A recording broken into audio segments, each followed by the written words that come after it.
Yeah, okay, that's. You better hurry, Dart. No. Yeah.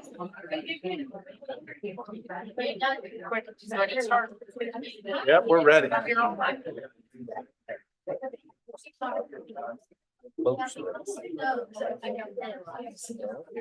Okay, that's it. I did, I read it. Okay, we're going to get started. If everyone that can grab a seat, will grab a seat. I see people standing, so. All right. We're going to call the City Council regular meeting Thursday, September 19th to order. Please stand for the Pledge of Allegiance. I pledge allegiance to the flag of the United States of America and to the republic for which it stands, one nation, under God, indivisible, with liberty and justice for all. Okay, Pastor William Campbell's going to come and lead us in prayer. Father, thank you for allowing us to live in this part of the world where it is the envy of so many in our state. And thank you for our leaders. Lord, we ask that you would give them wisdom and direction. Lord, guide them. Help us, Father, to be a community that points people to you. In Jesus' name, amen. Amen. Thank you, Pastor Campbell. All right, our first item is number 3, where we have a proclamation and presentation. This is a recognition of Planning and Zoning Commissioner Nick Lorette, who just recently ended his very, very long tenure. For those of you that don't know Mr. Lorette, he has lived in Port Aransas for probably at least 20 years, Nick, is that correct? Okay, well, why don't you come up to the front so we can stare at you? So Mr. Lorette is a home builder in the community and as I would dare to say, built maybe 500 or 1,000, I don't even know, homes in Port Aransas. Raised both of his children in the school district and his wife is also very active in the community. Part of his service that he has done was he served on the Planning and Zoning Committee from July 24th, 2026 until August 15th, which was just a few weeks ago, 2024. So on behalf of the 2006. I'm sorry, 2006. See, anyway, a long time, almost 20 years. On behalf of the City Council, I would like to thank you for your service, sir. And we have a lovely party gift for you. So.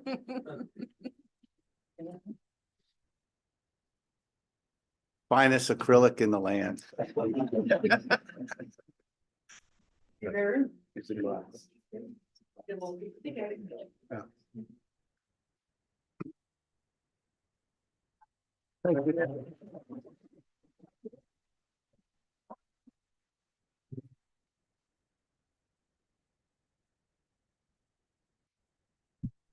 Okay, moving on to item 4, which is citizen comments and reports.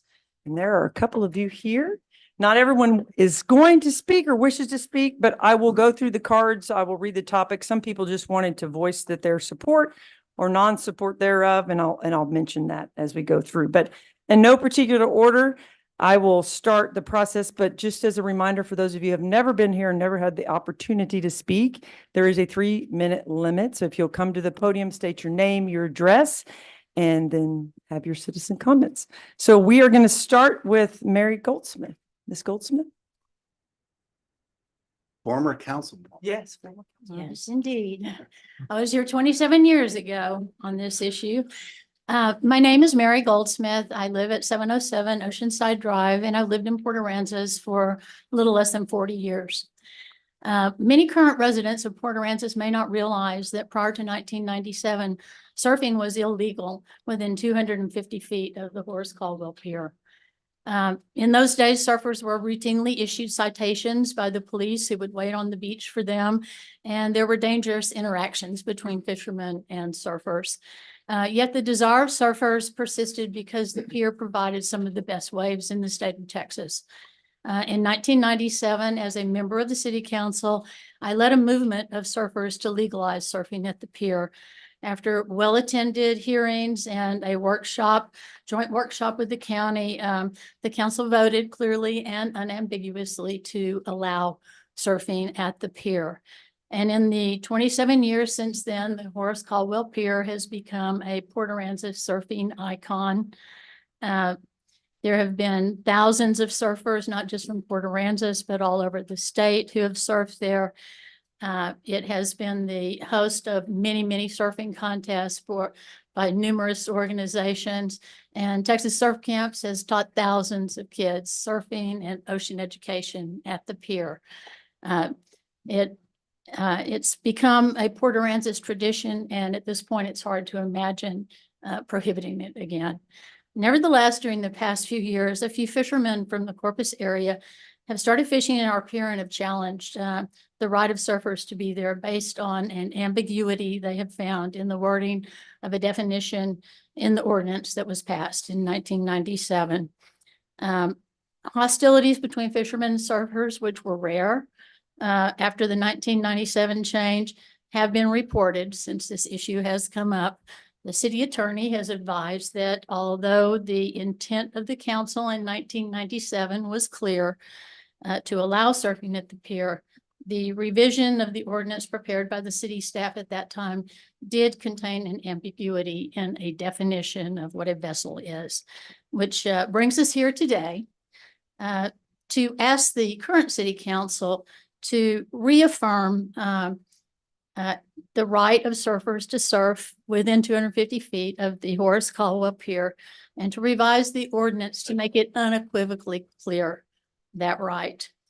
This is not a change in city policy, but rather an affirmation of the policy that's been in place for 27 years.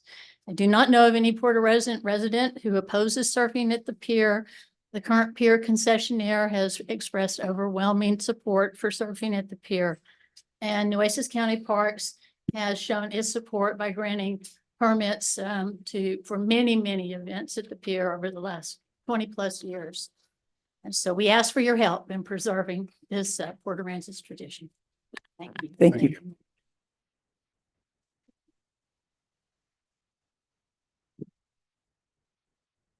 All right, the next speaker is James Gill.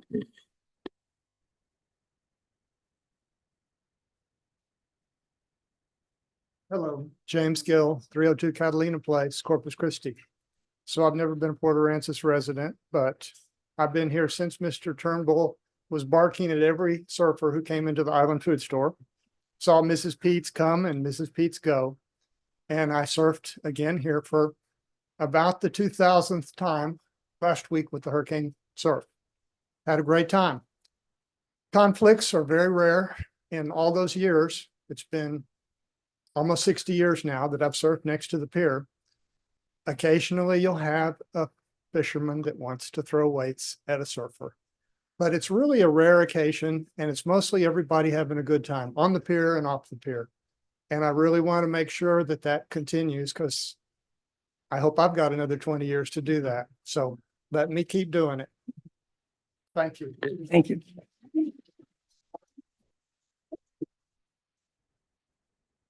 All right. So Cliff Strain, you did indicate on your card that you would like to speak on several items. So do you want to speak now? Okay.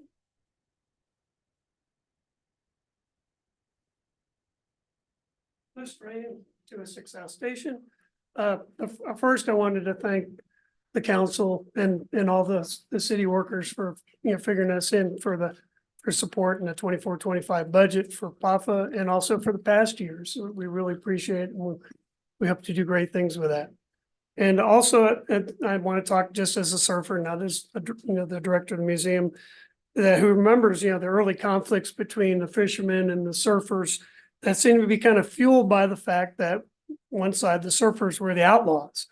And I was also one of those guys who would sit on his board and wait till dark and till the cop that was parked next to my truck was decided to leave, got tired of waiting, or couldn't see me go in and hide my board in the dunes. And I'm too old for that to do that anymore. And I think really the law kind of made it kind of fueled the fire between the conflict between the surfers and the fishermen. And when the fishermen aren't catching much fish, I think it's easy to look at the surfers and say, yeah, it must be those guys. But I think I want to thank the council for including, excluding surfcraft and the exclusion of vessels from the pier. I think it is important. I think it is part of our heritage. I think we've been forced, the fishermen and the surfers, to work things out. I know there's always bad actors on both sides. Sometimes you get a cranky fisherman, sometimes you get a surfer that could probably give a little bit more room to a fisherman.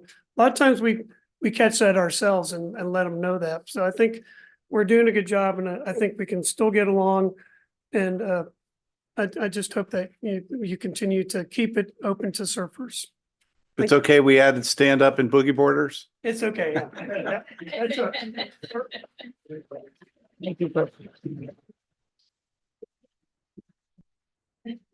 All right, so I actually have two people who wished to make note that they do not wish to speak on the topic, but they're in support of the item, which is the agenda item concerning the surfing ordinance, which is Randy Hillen and then Morgan Faulkner. So you don't want to speak? Are you good, Morgan? Or okay, Randy, you're good. Okay, well, I'm gonna put that note in there that they both spoke in favor of the ordinance passing. All right, so next we have two speakers. Brenda Porter. I'm assuming you want to speak now? You can, sure. Susan Savage, you can go first. Hi, Susan Savage, 166 Beachwalk Lane. First, I want to thank the council. I see that we have some budget for improvements to our existing animal shelter and for some architectural work on a potential new shelter, and that is so exciting. Thank you for listening to the community and the needs. And we, at this point, just want to reiterate how critical it is that we move it with time, as time will permit, to reality. We need to get it from paper to practice. And I know I saw that there was the budget line for the actual shelter that is not in this next budget, but we will plan for that afterwards. Is that correct? Is that? Yeah, it's a two-step. Two-step, Yeah. right? Okay, and so we're just thankful that we see that in the forefront. And we just want to reiterate how imperative it is that we go ahead and see this all the way through to the end. We have our social obligation to our community, as I've mentioned before. And our commitment is to take care of all lives, whether it's humans, pets, coyotes, boots. We're an animal aware community. And so please see it through. We're here to help in any way we can. We have your full support. And I just want to thank you again. We're here to help make it a finished project. Secondly, I want to speak on surfing by the pier because I'm a surfer myself. And it's great that we are already able to do that. I might suggest that we put a sign up or something to clarify for maybe some of the fishermen that come that don't know what the rules are or don't understand, or maybe to clarify, maybe we can put some signs on the pier so that people understand, because there's actually a technical reason partially why we occupy a space near the pier. And it's when we paddle out, particularly in larger waves, the only channel is right by the pier, and it has a natural rip that will help us get out safely. So it's an actual practical reason why we need to be able to be there. And we do try to coexist well with the fishermen, but we need it to be a partnership and everybody, do their share to get along and coexist in that space. And so thank you. I hope we continue to do that. Lastly, I should say, tying those two subjects together, I want to invite all of you guys down to the Surf Fest on September 28th, because we are having one of the shelter dogs surf in the contest. So come down and see Duke. Duke is our token surfer. I've been working with him. He's great on a 10-foot surfboard. And so please come on down. It's tying two of our community things together. And we want to give him visibility. We want him to find his home. So come on down. Thank you.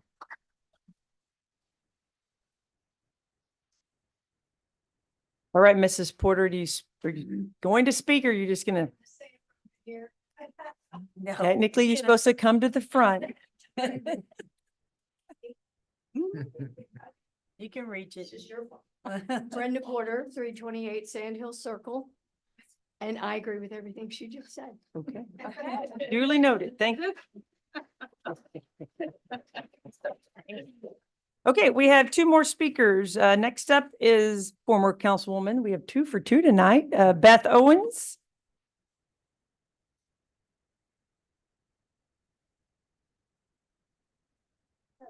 Hello, everybody. I'm Beth Owens, 551 La Costa K.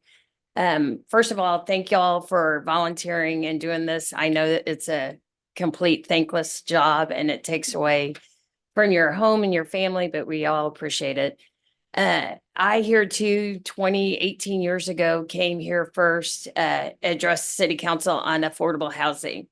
And I'm here again. I know we have lots of things that we're working on. We're still in recovery from Harvey, and those are getting better. I just want to always just bring up affordable housing here and like looking at opportunities. I know sitting on the city council, we got blessed with being able to work and get some, not free money, but some money to build our apartment complex, which has been great. But we've also lost some housing that people live there full time, like off 11th Street, which I'm going blank on the apartment complex that got sold and is now leveled. But, we're still we're a lot better than we were after Harvey, but we still need to always just have affordable housing in our forethought of like future land opportunities. We don't have to necessarily build a big complex again, but maybe an 8-plex, maybe a duplex, something, so I wanted to say that. And then also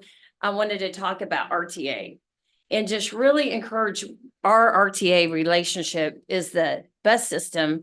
I think we could do a better job on in Port A, having a bus stop every 15 minutes, picking up passengers. I think if people were coming in to work or vacation, if they're able to leave their car and hop on a bus to go to places, just like ski shuttles, I don't know, just really RTA. I feel like we need to do a better job internally in Port A.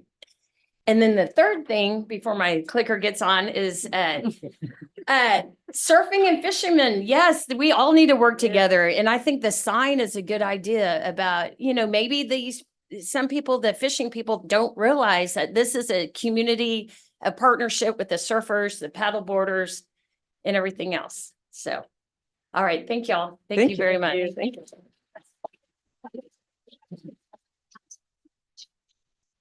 Okay, last but not least, Ray Mooney, our very own Ray Mooney.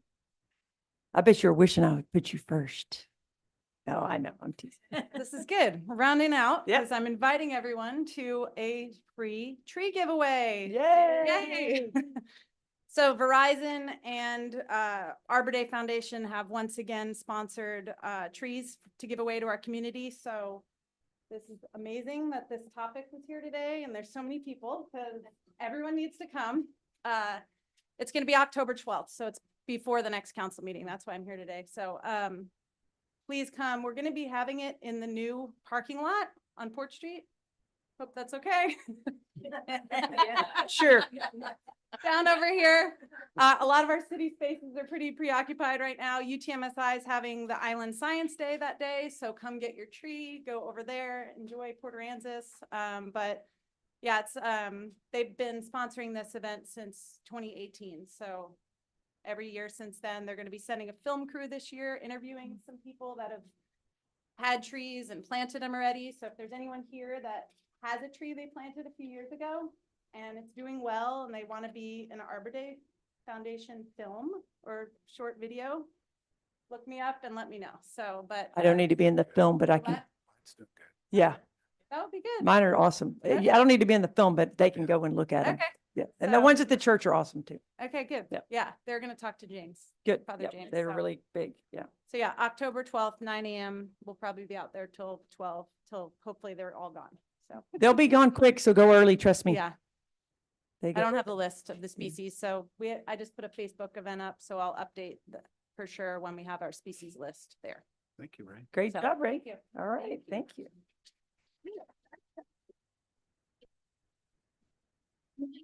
Okay, that is it for citizen comments. Before we go on to the consent agenda, I do want to clarify that the item regarding surfing is not for us to prohibit surfing at the pier. So I appreciate everyone showing up, and it sounds like most people are in support of keeping it exactly like it is.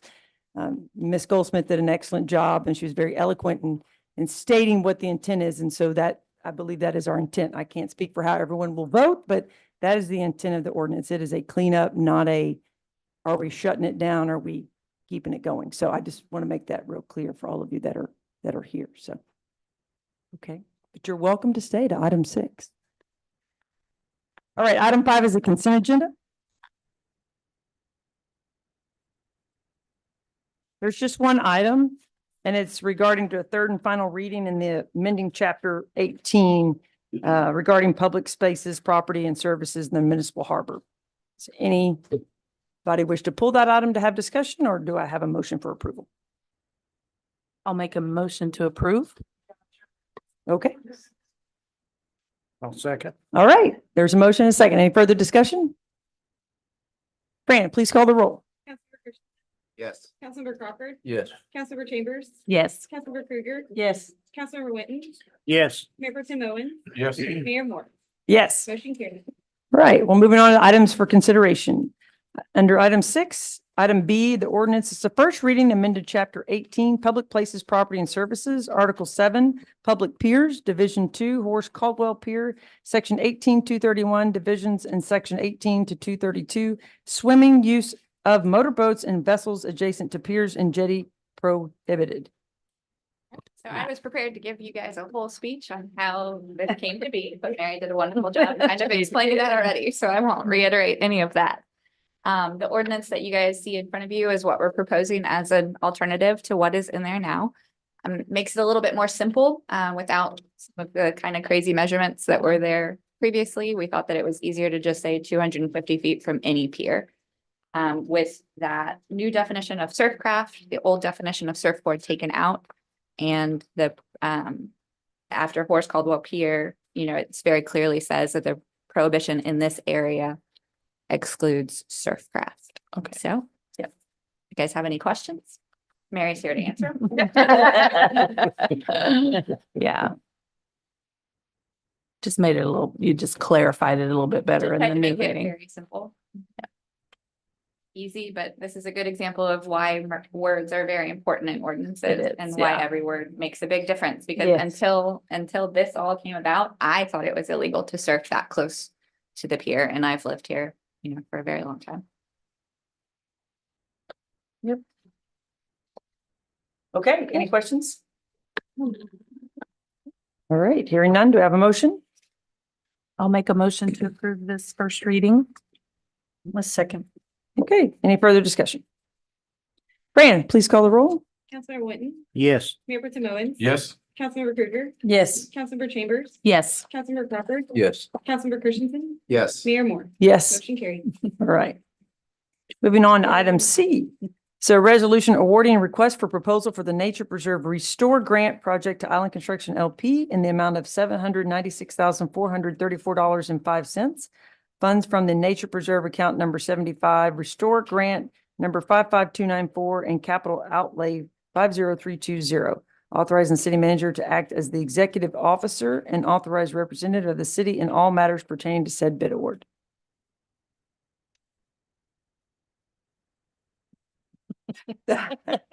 Who gets to talk? Yeah, I thought Terry was, but that's fine. From the urban here. I don't know. Okay, so this project is mostly from a Restore grant that we received.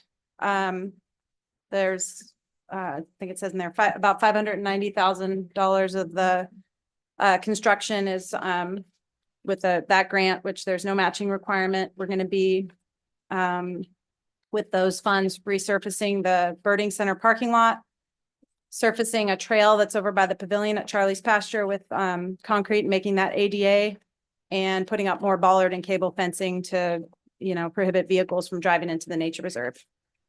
And then there's a part in our city budget that you all approved for expanding our parking lot into the new space that the water district leased to us. So there's a lot like property north of the existing parking lot. So we're creating a new parking lot there. We're going to add 44 parking spaces. We're going from 15. And then the final trail connection from the birding center to the South Trail. So that's what this is for. We went through the bidding process and there is we had received 3 bids. They were opened a couple weeks ago and their engineers are recommending Island Construction. Yeah. That's it. Yeah. Okay. Does anybody have any other questions for Ray or David? All right. Thank you. Is there a Thank you, motion? Ray. Thank you very much, Ray. I'll make a motion to award the RFP for the City of Port Aransas Nature Preserve Restore grant to Island Construction LP in the amount of $796,434.05. I'll second it. All right. Any further discussion? Hearing none. Fran, will you please call the roll? Councilmember Krueger, Yes. Councilmember Chambers, Yes. Councilmember Crawford, Yes. Councilmember Christensen, Yes. Mayor Pro Tem Owens, Yes. Councilmember Witten, Yes. Mayor Moore. Yes. Motion carried. All right. Item D, resolution approving change order 006 with Victory Building Team for the public facility space in the total amount of $1,748,500, authorizing future budget amendments for the fiscal year 2024-2025 budget, and authorizing the city manager to sign all documents associated with said change order. So this is a change order with Victory Building Team that are building the public safety facility across the street. It'll be for an addition of another unit adjacent to the construction on the same site. There'll be a 5,320 square foot facility and it'll house the gas department employees and equipment. We have a schedule of values attached in here if anyone wants to look at costs and scope of work. But it does come to a total of $1,748,500. Staff, Janak, Architects and Broadus and Del Sol have reviewed and recommend approval. Where is the location of this going? So I'll pull it up. maybe we'll pull it up, but do you know those kind of white condos that are adjacent to do you know where the current building is for the gas department? It's a really old facility. Right. There's a condo complex next to it, that tall white one. It'll be basically directly behind it. And the reason it's being done as a change order, it's just because everybody's there and everybody's set to build it. Correct. And So, that's why a change order as opposed to, right, there are some cost savings, time savings with everything set in place. You don't have the remobilization of equipment, the reissuance of all the professional services. Like it just basically can start rendered right now. and did we have a budget for that? Yeah, Somewhere scoped out? Yeah, you guys saw this in, was it April or May? I think we budgeted this. Yeah, this. At Yeah. Around the 1.7. Yeah, it's in there. We got actually, I think 1.6. So the numbers came in slightly higher and that's why we did include in here for approval of a budget amendment in the future. So before the So if you look at the, 148. there's the latest Google Earth image right there.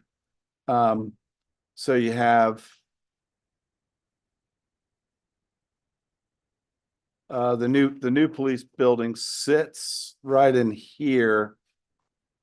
That's the new police building. And then the gas building would be right about here. Is it gonna look similar to the police department building or? It looks somewhat, I mean, we tried to save some dollars because it really, you don't have a view of it from anywhere. Yeah, yeah. It's completely blocked from A. It's really far away from 6. You know, it's several hundred feet and you're only seeing just the front profile. So we made the front profile look good for 6, but other than that, we tried to keep it inexpensive. I mean, is it like, Well, you know, like the police is gonna be It's a stucco. stucco, Yeah. right? CMU. And then this building is gonna be metal. So we opted to make it look at least like Texas. Oh, it's gonna be metal? It's a combination of metal and some block and And the square foot was a good price. I mean, Yeah, it's what we're seeing. mhm. But yeah, they are gonna try to incorporate as much as they can with design match, although it is a metal building, different style. But we are putting like, of course, our branding on these facilities with the signage, so we'll have some match there. Same landscaping next door. I think it's gonna have some similarities, although it's different material. From a schedule standpoint, it'd be completed about the same time as. Great bigger question. buildings. Spanky's is a middle. So, Oh, no. if you go to the AIA document, the Mhm. G710, it'll be probably 2 pages after. This change order also includes an additional 270 days to the contract. So this puts our substantial completion August 15th of 2025. For the gas building, not public safety. We're not extending public safety. It'll all be on the same contract. I know, but Yeah, Public they're not safety- buying more time. No, they're not buying more time for No. public safety. Okay. No, right, right, before spring break is the goal there, right, Yeah. right? right. I'm looking on the back row back up there. Terry. The important men on the back row are in charge of these projects. Oh, thank you, Terry. Very I like that. Better. That's substantial. And substantial completion Yeah. just means if intended building usage will can be begin, finished. it's not That won't be 100% that. complete. Yeah, You also you have have a to couple take some of the things like buildings. external parking lot, and whatnot, but it'll be there December 6th. currently, yes. Who knows, we'll get more rains or stuff in the Gulf. It's looking good. It's looking real good. If anyone wants a tour, give me a shout. Yeah. So. Yeah. We need to make mention of the budget amendment. In the motion. Darla, do they? Oh. No, They don't. Approve the change order. Okay, so just read as is.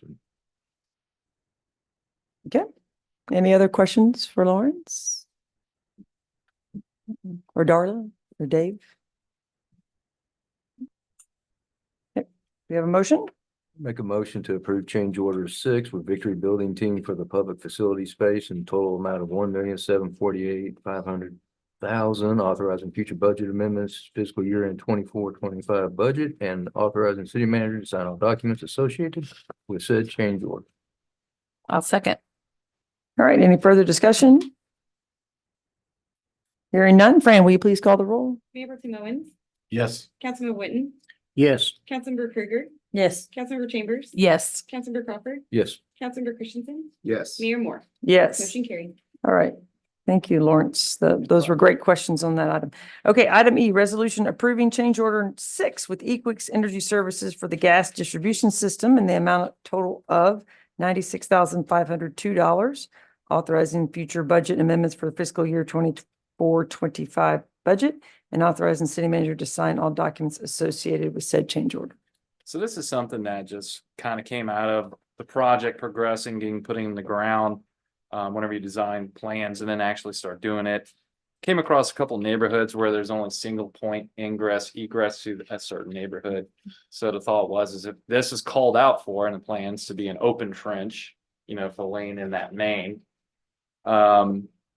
It was brought up that it could be a safety concern, especially from the fire department, EMS departments, they have very large trucks, heavy equipment.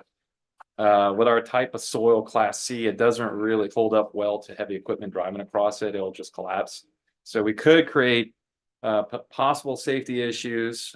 So the work around this is additional boring on those certain streets we have identified that originally called for open trench. So that way the street is not taken offline. The pipe will be literally bored underneath it instead of an open trench. Thus, continuous traffic flow. So that's what this change order is recommending. It'll add. FEMA, Yep. it what is was their comment? FEMA eligible. Yeah, FEMA reimbursement eligible, come yeah. on this.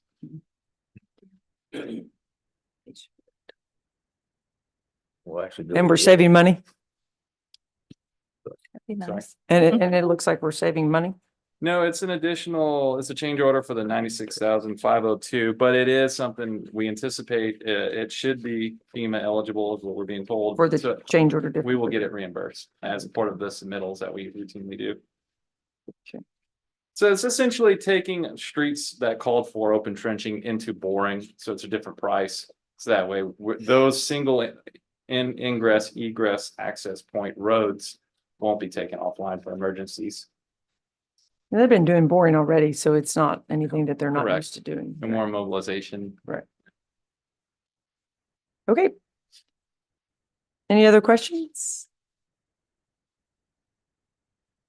All right, do we have a motion? I'll make a motion to approve change orders number 6 with Equix Energy Services for the gas distribution system in a total amount of $96,502. I'll second. All right, any further discussion? Hearing none, Fran, will you please call the roll? Councilmember Christensen, Yes. Councilmember Crawford, Yes. Councilmember Chambers. Yes. Councilmember Krieger, Yes. Mayor Pro Tem Owen, Yes. Councilmember Whitten, Yes. Mayor Moore. Yes. Motion carried. All right, item F is a presentation from Broadus and Associates on our Hurricane Harvey recovery. That's what we say, David. I didn't know I was supposed to stop on the restore. No, I was just joking. Nice shirt. Hi. Hello, everyone. So public safety, we'll start there first. We did do a change order to add days to the contract based on our rain days that was recently signed, added 52 days. Ultimately, now the December 6th is the substantial completion date, as you see in your packet. That project's going well. The doors and the windows were delivered this week. That building should be watertight first week of October. So that's a good step there. They're really making great progress on that. So the fire station is up next. We just found out yesterday that the pour for the slab will take place October 9th. That's moving well. All of the piers are poured and the elevator pit was poured this week. And now we are looking forward to getting the slab done on the 9th. No other issues on that site. Everything's going well. We had the initial problems with getting out of the ground, if you recall, with all the previous construction that was on that site. We kept running across problems with the piers and the locations. All that's been solved and put to bed. On the gas distribution, they're working in phase 5 well now. It's moving along real well. We have the change order that you guys just approved that recognizes of safety and health concerns. So that was no problems there. As soon as the change order is signed, we'll submit to FEMA for eligibility on that as an amendment. That'll take place probably next week as soon as I get the signed change order. Nature Preserve, we walked the Nature Preserve today. All of the fiberglass decking is down. A little bit of the toe plates left and a little bit of some wood decking to install. Other than that, they're working on the tower, the rehab of the tower, the observation tower, and the granite walkways will commence real soon. So that's in the next major step Salt to take Island. place there. Yeah, that's the Yeah. And we're still shooting. one that's way out there. We have no reason to think that they won't make the November 1st deadline. So everything is going real well there. It's this trail. And then the improvements on Salt Island. And it's a pretty good walk out there. I didn't realize it was so far, man. It was a good ways. Take your mosquito spray. So it's nice though. I don't know if any of you had a chance to really walk out there and see those fiberglass deckings. They're really going to be nice. Public Works Garage. So we had a call today with Turner Ramirez, discussing a few things that's still in the works, but they're on schedule. We anticipate the 65% set to be presented to us October 4th. They said they're still on schedule to do that. So I have no reason to think that won't happen.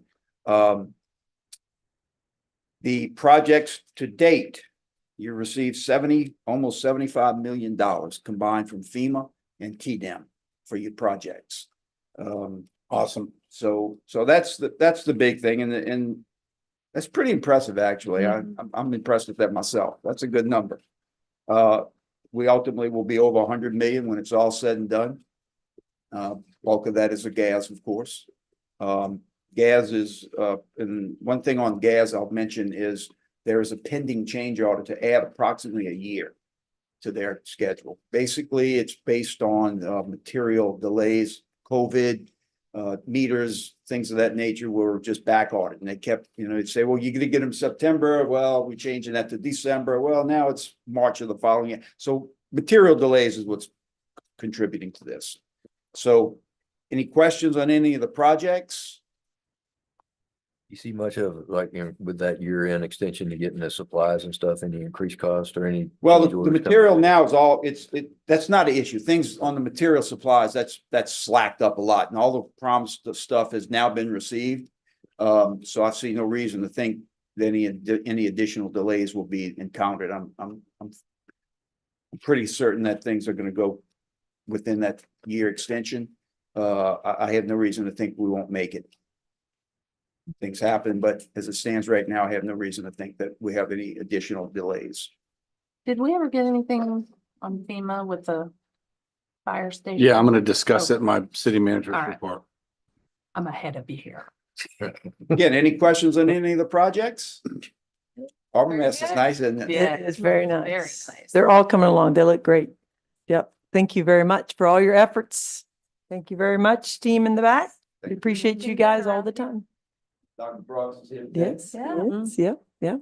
I think our harbor master here likes his new office, don't you? Oh, all right.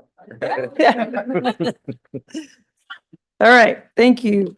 Item G, resolution awarding a contract to Network Cabling Services for the installation of the network cabling controlled access system and video surveillance systems for a total cost of $445,980.07 through Buy Board Purchasing Cooperative, funding from the fiscal year in 2024-2025 budget, capital outlay account 50, general fund, and capital outlay account 59350, and capital account 056, court security, capital outlay account 53310, and authorizing the city manager to sign all documents associated with said purchase. So Chief got delayed, so I kind of know a little bit about this. Since we have substantial completion happening December 6th, we really need to go ahead and get this a contract awarded, which is in next year's budget, so that the company can order their equipment and come in and start doing the wiring, the cabling, the controlled access and the cameras, so PD can eventually move in. It actually came in under budget, so this is in your budget next year over this amount. How much under budget's a large number? It is a large number. It is about 80 to 100 under budget. Oh, that's really good. Yeah, I think we put in. Dollars or 530 thousand? Thousand. Yeah. 580, I wouldn't even mention. But no, that they put in about 530, thinking that we were, now that doesn't mean when they get in there, they're gonna need some. They went through the rooms pretty well and went through every access point. Sparky, our IT police contact, went through every room with them. But I know that we do also have additional funds in the budget because dispatch is going to be a really big move for all the radio equipment, and there's another It's been a big additional lift number for that. by, Peggy and Sparky to Very big. pull this off. Between the two of them, they've done a great job. They We'd have been have. in a pickle without either one of them. And so we're trying to build on this system too for our future buildings. Mhm. We're already working ahead on fire, so. That's good. Yeah, it's definitely time to get that part done because they're far along. So. It is. We just didn't want to wait till the October meeting to award this contract. Yeah, sure. Okay. Does anybody have any other questions? Right. Were the one-year door light, all those licenses, were those 1 year? Is that gonna be an ongoing Do you believe the licenses are 1 year and then we get the license? every year? So that'll be Every year. budgeted every year. It will be. Okay. Okay.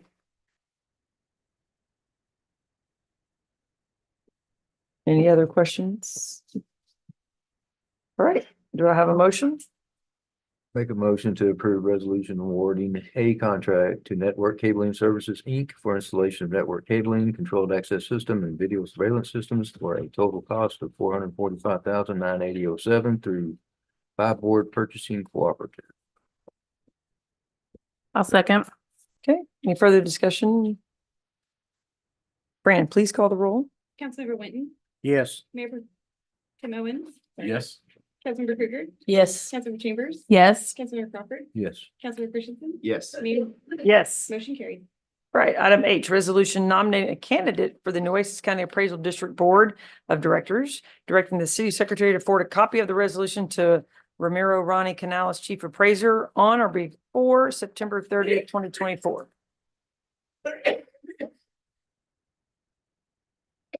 Brand, you want to do this one? And I have your initials by it. You have invited. She just wrote them there right now. Look, he's ready. So the county needs to appoint at least 5 members to the appraisal district board. Cities and certain entities have so many that they can recommend for them to appoint. We had one applicant that was recommended to the mayor. Her letter of recommendation was in here. I did get her application. It was later, that's why it's not in here, but I do have her application. So it's Susie Sullivan? Sullivan, correct. So y'all can make that recommendation at this time. There will be another resolution coming back to go ahead and appoint her to that board. So, well, all the entities get to submit applicants. Then they form a giant pool, then they send it back out for final vote. So that'll come back to you guys for final vote. And we have X amount of, I think everyone's divvied up by what population? Population, we Yeah. have 70 votes to go toward. And then the first school meeting. what does the school get? They're a little more than us, aren't they? Yeah, they get a lot. Yeah. But they didn't have anyone. I spoke with Sharon. So usually, we try to 200. partner up maybe with, sometimes we, if we Partner up with- reach out and try to partner up with Flower, you can't do anything on your own. Oh. You need to kind of partner up with somebody if you, to get the, to To get the more. votes. Yeah, that makes sense.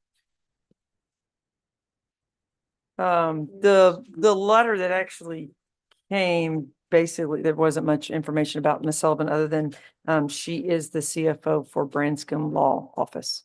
She's a financial person. Has a desire to be on the board. That was basically what it said. And then, yes, we got the letter from Judge Scott in support. So. Right.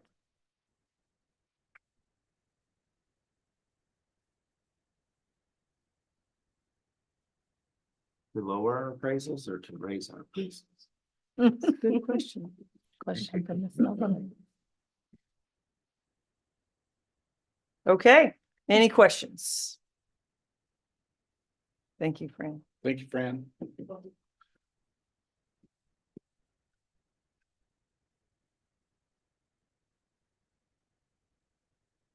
All right, do I have a motion? I'll make a motion to approve a resolution to nominate Susie Sullivan for an appointed place on the Nueces County Appraisal Board of Directors for a term beginning January 1st, 2025. Second. All right, any further discussion? Hearing none, Fran, will you please call the roll? Councilmember Whitney, Yes. Mayor Tim Owens, Yes. Councilmember Krueger. Yes. Councilmember Chambers. Yes. Councilmember Crawford. Yes. Councilmember Christensen, Yes. Mayor Moore. Yes. Motion carried. All right, item I, discuss and take action to appoint members to the Board of Adjustments and Appeals. So we looked at this last month and we made some appointments and we still have 2 open alternate positions and we have 1 applicant. So this is your opportunity to appoint, if you so desire, the 1 applicant to 1 alternate position. I'm glad to see somebody else interested. Yeah. I do not see Mr. Guevara here. I know, I I do didn't know either. him because he is a member of the community, his children in the school. He's, Oh, that's yeah. probably Oh, makes okay. sense. Yes, His yeah. son runs across. So, I think he would be a good addition to this. all right, well then do I have a motion? I guess I'll make a motion to appoint Aaron Guevara, place 6 as an alternate on the Board of Adjustments and Appeals. A second. Okay, any further discussion? All right, Fran, please call the roll. Councilmember Christensen, Yes. Councilmember Crawford, Yes. Councilmember Chambers. Yes. Councilmember Krueger, Yes. Mayor Tim Owens, Yes. Councilmember Whitney, Yes. Mayor Moore. Yes. Motion carried. All right. Item J, discuss and take action on appointing board members to the Hotel Motel Occupancy Tax and Advisory Committee. So on this item, we have 2 current vacancies that actually the terms are not expired, but they are vacant by the 2 members that left. So we have 1 applicant and if you so desire, we can fill that spot with the one applicant. They really won't have any meetings per se until what, probably early spring? Well, if, Or we have a it follow-up meeting? depends. Basically, the policy says, You could have a lot, like if you have a lot of events this fall, okay. you could call for a after action meeting if you needed to. 60 days after event completes to do your follow-up, post-event follow-up report, where you give the presentation on all the numbers, everything that went on. You know, that's really like give us all the information on your event, whether it's successful or not.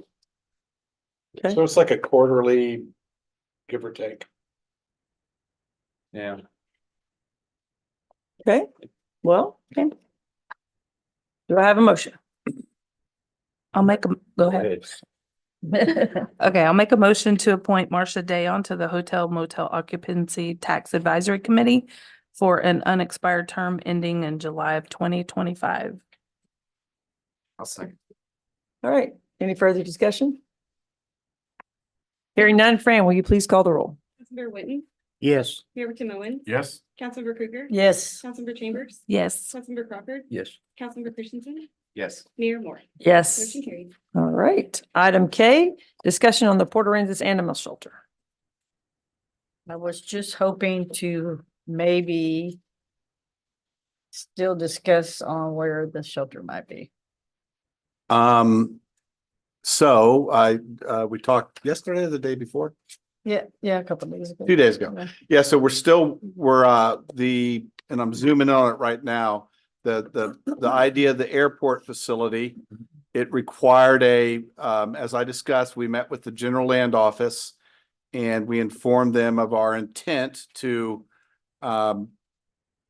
possibly extend hangars down that row once once we're under construction with the airport expansion, was to expand hangars down that row and then possibly at the very end have an area for a animal shelter. I did tell them that it would generate a lease. It'd generate a dirt lease just like the hangars do. So it would meet their function of the property being, generating funds for the school fund. One thing we're doing right now, and it's already started, is we're doing a wetland delineation.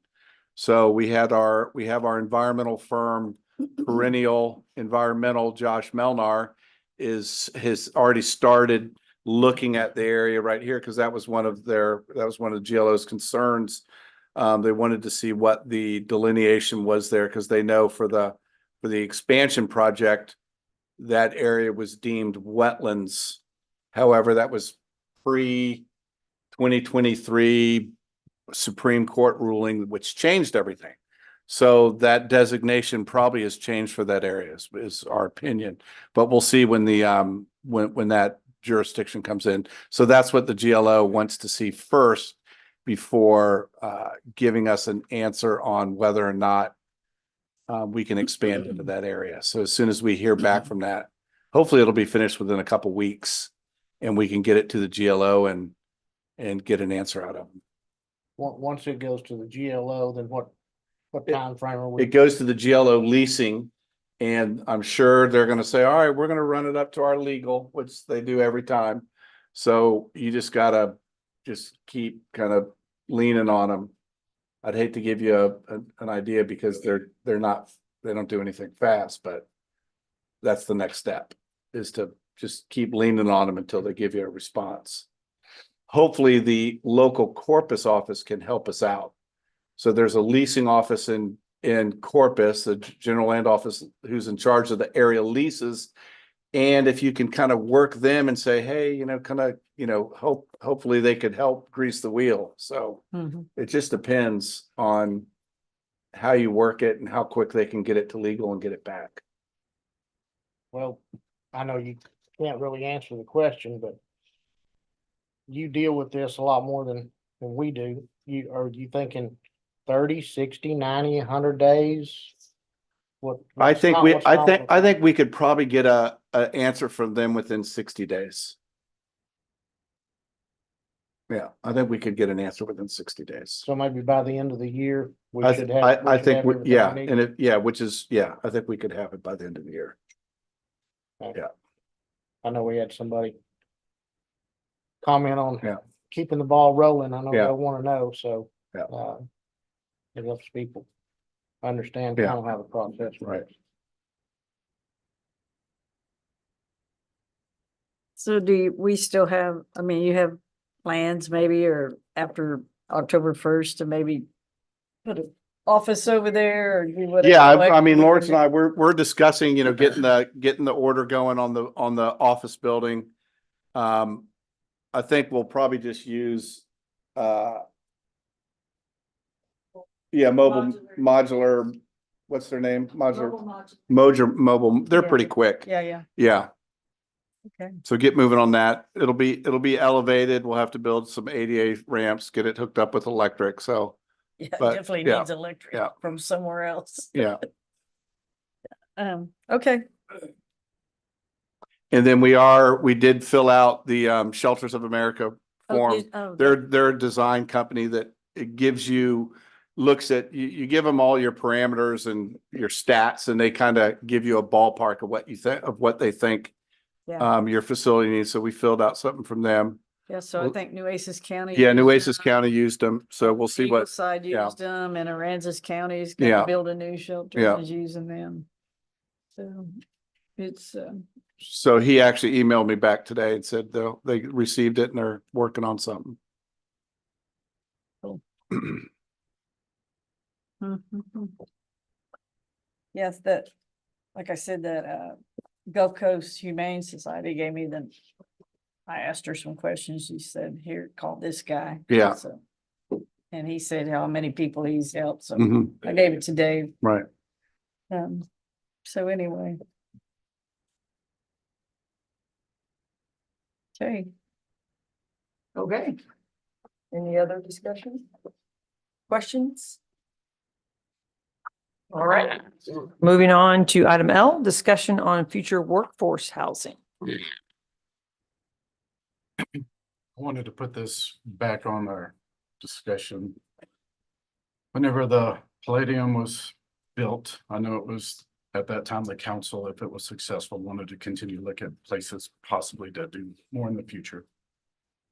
And, it's just a giant need in this town for not only affordable, but workforce housing, whether it's people work for the city, the school, or just for all the businesses here. It's 98% of my employees drive from somewhere else. So, Yeah. and I'm sure everybody's kind of in the same boat. Yeah, And like it's that not getting any forever. better. And I think, I think it's important for us to keep looking for alternatives as property comes available. And just like my wife said, we were driving by a place that we tried to buy at one time and we were too late. And it was a nice apartment complex that a lot of working people lived in. It's gone. Gone. And that's been there for many, many years. I think it's Las Brisas. Yeah. Yeah, is that the one? Yeah. Parents live there. They when they just first moved. moved here. Some guy wanted to buy it to keep that apartment That's what at we one did. time. Yeah, well, So. yeah. I think, I'd just like to see us keep having discussions and looking for opportunities to do something. I mean, I think the Palladium was a great thing. I know there's a few issues with it, like anything, but I think it's provided some affordable housing for a lot of employees in the city. I just want to keep looking for ways to. Still have property over there behind Aransas Harbor. Well, I mean, I agree. And I think that, it took a long time to get from the very first discussions that the council had about the current project to come to letting the first person move in with their things, right? So the process does take a long time. And so, it may not happen by the time we're all sitting here, but if we start the discussions, then hopefully future councils can see the benefits of these discussions and the planning. And I think that's super important. I also think that not only, can we identify places that possibly we can do with our PFC, but also, the Chamber and Tourism Bureau just recently did a workforce housing survey. I think some of those results are pending, and it'll be interesting to, see those and put those in action. But I do think too, just like the minor tweaks we did to the ordinances to allow property owners to build things on their property that are for long-term housing, like Mr. Gavitt's property in particular. I think if we as a city can work towards finding maybe some additional solutions that would, incentivize those people to do that, right? Not put all on the taxpayer's burden to try to build something, but if we have abilities to give property owners, something that they would go out and be able to do their own projects, that works too. It's got to be a combination of things. It can't, Tax rebates. there's probably different things we can do. I mean, like I said, just tweaking the ordinance to allow more units on one piece of property makes could make a difference, because we all know it's about the cost, right? If it wasn't cost prohibitive, we'd have a lot more long-term housing. Oh, yeah, that's Right. true. So I think that, that we can look at different things, right? Not only our own projects or our own, cooperative things with people like the Palladium, but also just ways to incentivize people to do things. The last few years, most people didn't want to build long-term, so hopefully they will. The people that built the Palladium, weren't they interested in possible future projects? Was Yeah. that at that time? I mean, I don't know now, but I thought that. was- Yeah. I mean, they're still at Sandfest every year. Right. Yeah, they told me one year that the city had told them that they had a place by a marina. They wanted to build something by a marina, and I was like, Yeah, I mean, we obviously, to go through that process, we have to go back out to, RFQ, and I mean, it wouldn't automatically be awarded to them, but I'm sure that they would be interested. I think the project's been very successful for them. And, so yeah, I mean, I can imagine that they're probably still There's interested. a lot of workforce, almost all my employees at the salon live there. Do we have the land now somewhere where another Palladium kind of thing should be considered? No, not at the moment. We don't have 4 or 5 acres, Okay. which would be Yeah, I something think of similar Palladium size. Was Palladium 7? Yeah, I mean, it would take at least 4 or 5 to even get something remotely that size. But that doesn't mean, smaller things. right, that, and I think that's the council The member. next question is the doorway on 5,000 square feet, correct? Yeah. I'm Where you sorry. have to have a dwelling, you have to have 5,000 square feet of land to put in one dwelling. That's the one that's hurting. But you still have the flexible housing unit development. Right. So there's So still they that. can still get some of that in there. If somebody's gonna build long-term housing, What'd you I'm say? sure that they'll be able Yeah. to build something. Yeah, she's got a point. Right. Yeah. Yeah. Mr. Gavitt came in this week, because we changed the rules so that he can build Yeah. more units, so he's working on that right now, another 4, so another 16 units total. But even Bill Gavitt, he had the ability to do it through a flexible unit development, and he's not willing to give up those rights for Mhm. future owners. So I think Right. that just saying, You could do that. right. you could give up your rights and help us out. It's not really incentivizing anybody to do it. Yeah. So our rights, I mean, our rules preventing affordable housing. No.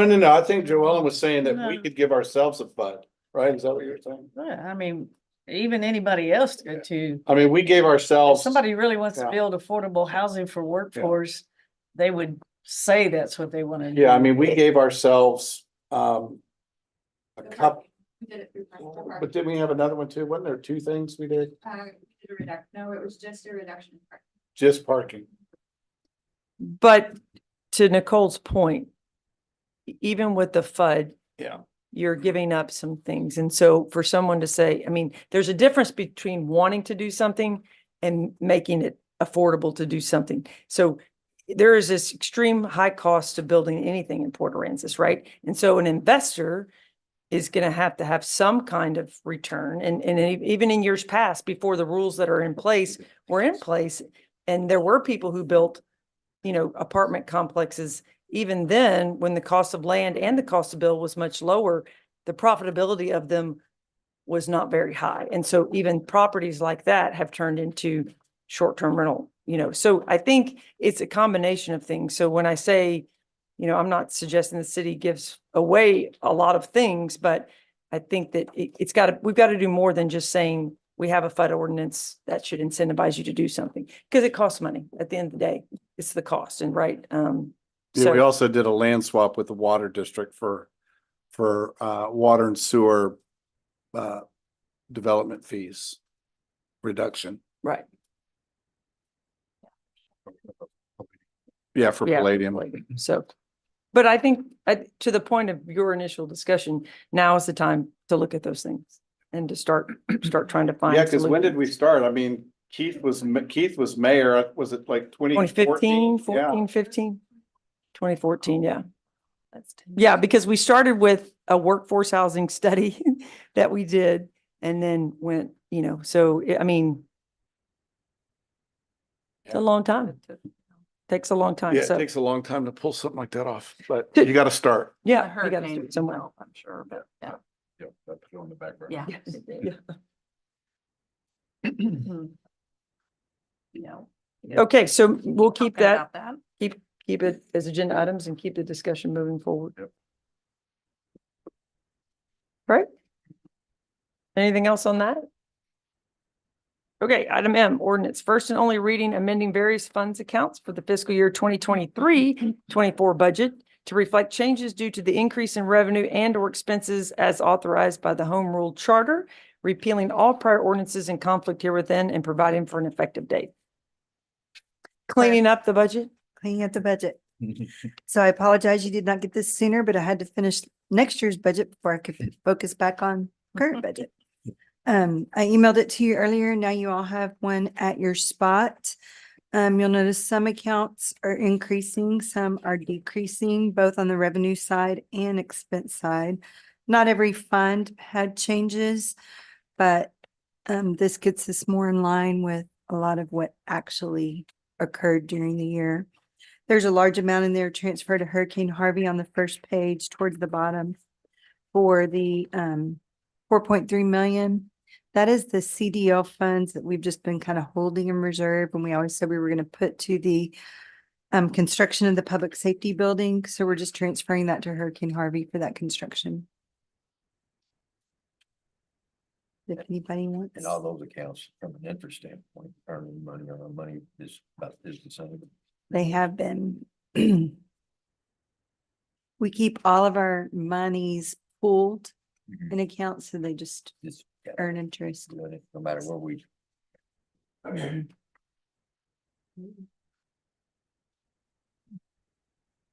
If anyone has any questions.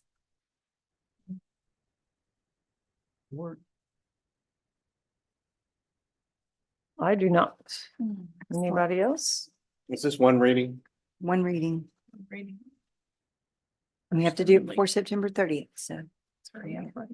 Today is the day. Unless they want another meeting. Yeah. Sure. Okay. Do I have a motion? Make a motion to approve the first and only reading of the ordinance amending various fund accounts in the fiscal year 2023-24 budget to reflect changes due to increase in revenue and or expenses as authorized by the Home Rule Charter, repealing all prior ordinances in conflict here within and providing an effect. I'll second. Okay, any other discussion or questions? Hearing none, Fran, will you please call the roll? Councilmember Christensen, Yes. Councilmember Crawford, Yes. Councilmember Chambers. Yes. Councilmember Krueger, Yes. Mayor Tim Owens, Yes. Councilmember Whitten, Yes. Mayor Moore. Yes. Motion carried. All right. Item 7, city manager report. All right, I'll kick off with some good news. So the fire EMS building number is final. So that the year and a half arbitration has come to an end. It actually, they actually came to the judges panel gave their final decision a couple months ago, and it wasn't what we wanted to hear. They basically told the city and FEMA, they agreed with FEMA in that it was a repair, even though it was already torn down, and they told us, so we were pretty shocked at that. And they said, the total repair was $259,040. So we were like, oh, God.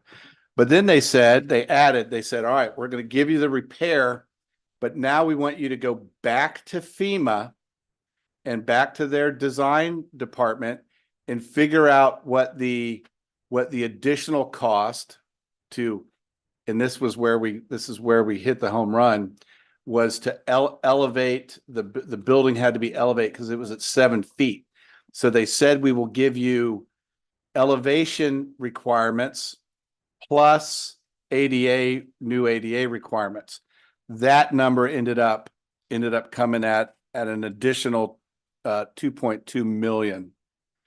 So we ended up at the overall number that we just agreed to last week was 2.86 million, which I think was that was within a couple 20,000 of what we were shooting for. So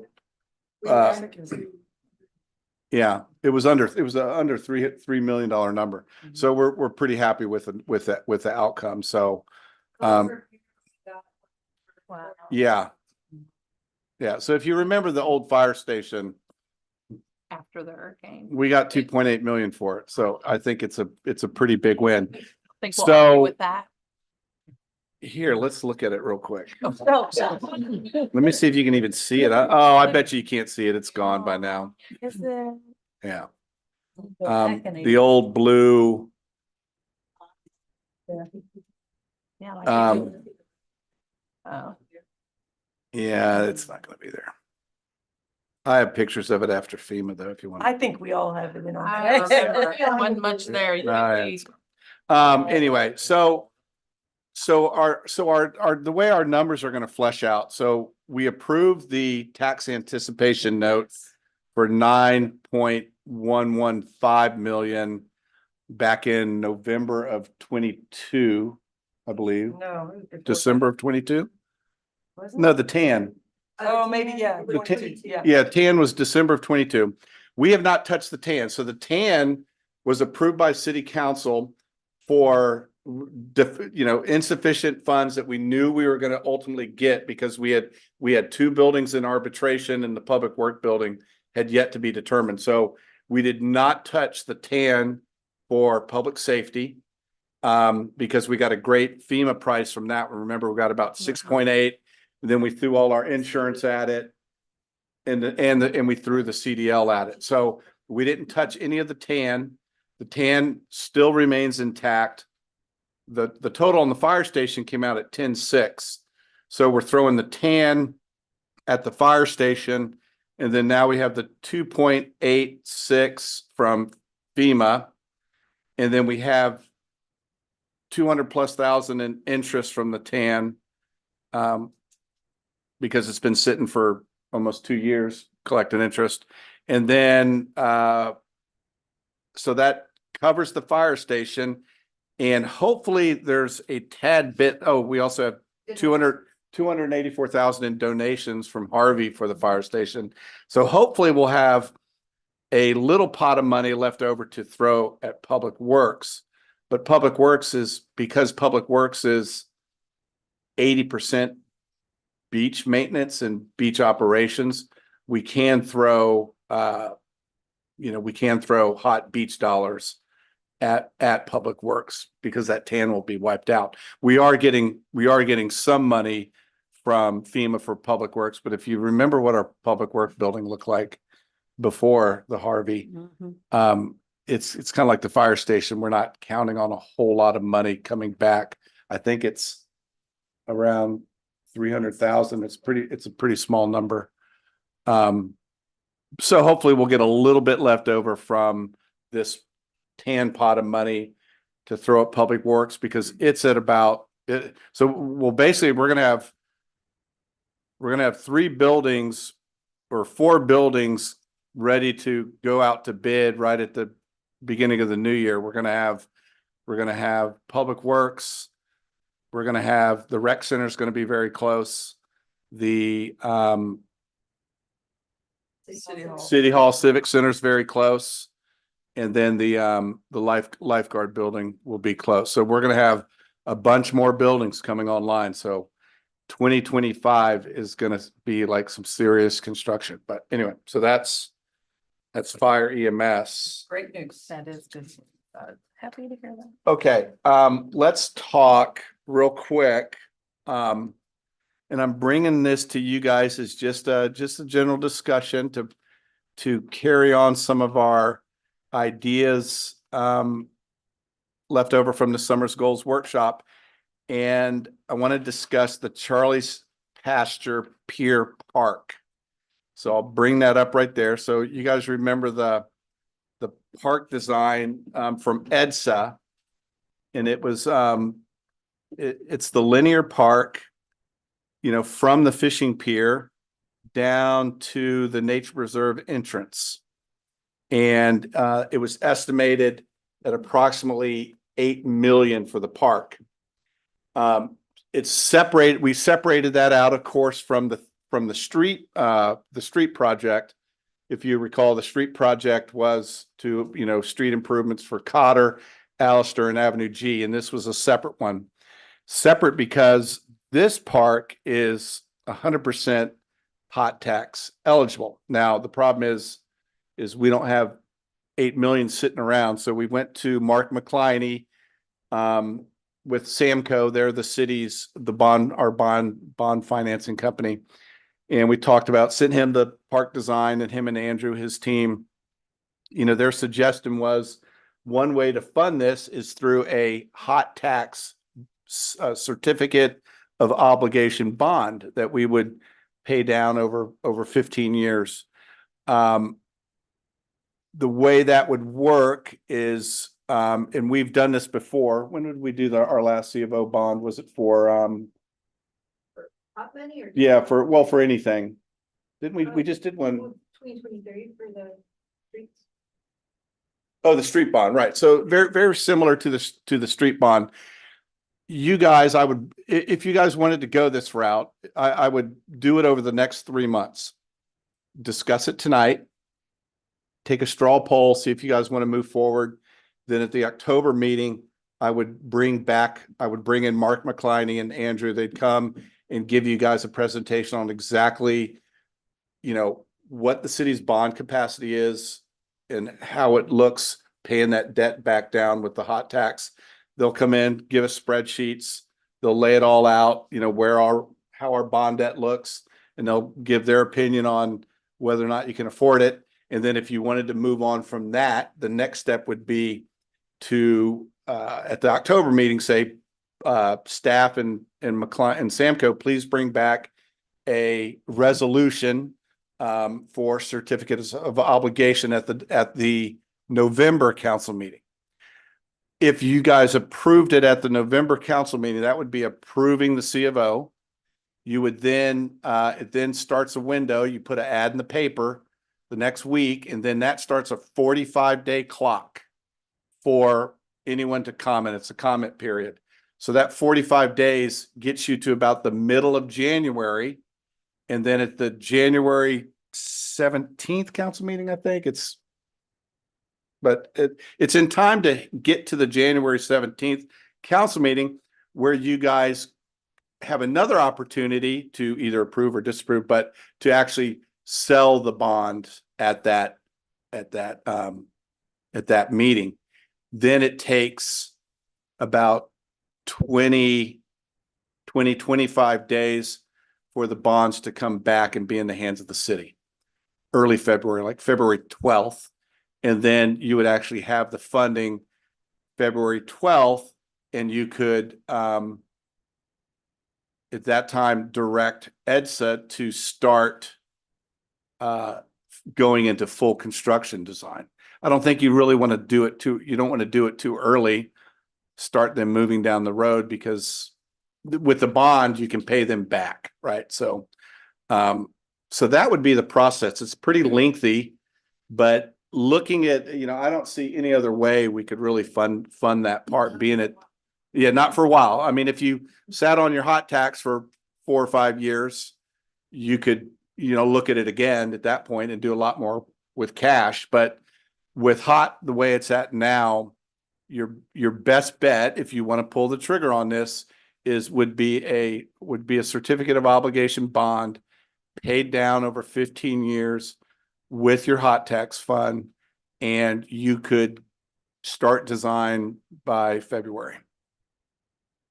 So if you want, we can bring, you're not committing to anything. Going to the next step would just be Samco coming here at the next council meeting and basically giving you guys a presentation on the finance side, how it works, which is what I just told you, but they could give you some information on where our current bond indebtedness is right now and where your guys' comfort level is, and if you think we have the capacity to move forward with it. So you're not committing to anything by having Samco come next month and give us a presentation.